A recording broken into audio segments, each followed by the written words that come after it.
I gave my wife a brutal gift instead of flowers at the hospital. Reddit cheating stories. When I walked into that hospital room, the smell of antiseptic hung in the air, mixed with the faint sweetness of flowers placed at every other patient's bedside, but not at hers. My wife looked up at me from the bed, expecting roses, a card, or some heartfelt gesture of love and support after her accident. What she got instead was a neatly wrapped box, small, heavy, and carrying the weight of every secret she thought I'd never uncover. For years, I thought our marriage was strong. We had been together since college, building a life from nothing. I worked long hours, sacrificed nights and weekends, all to give her comfort.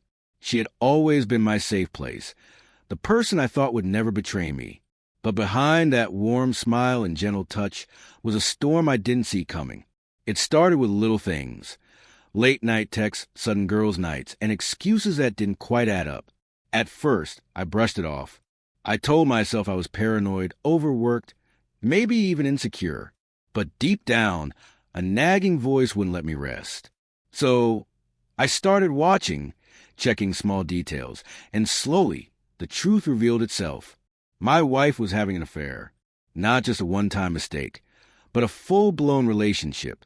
The man was someone close, a so-called friend of the family. I had seen enough messages, photos, and hotel receipts to know it wasn't innocent. My heart shattered at night. I found a message thread where she gushed about how free she felt with him while I was at work, breaking my back to pay for the very lifestyle she flaunted.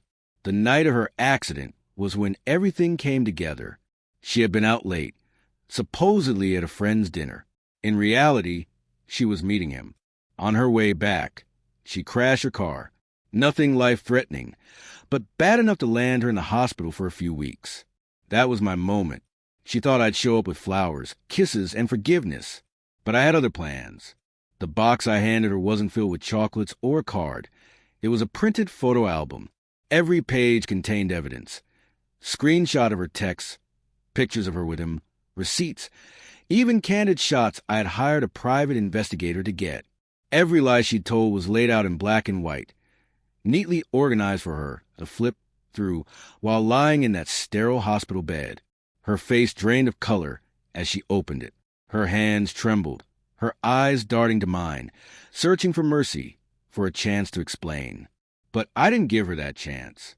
"You wanted honesty," I whispered, my voice steady despite the rage burning inside me.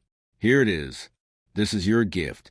Not roses, not forgiveness, just the truth."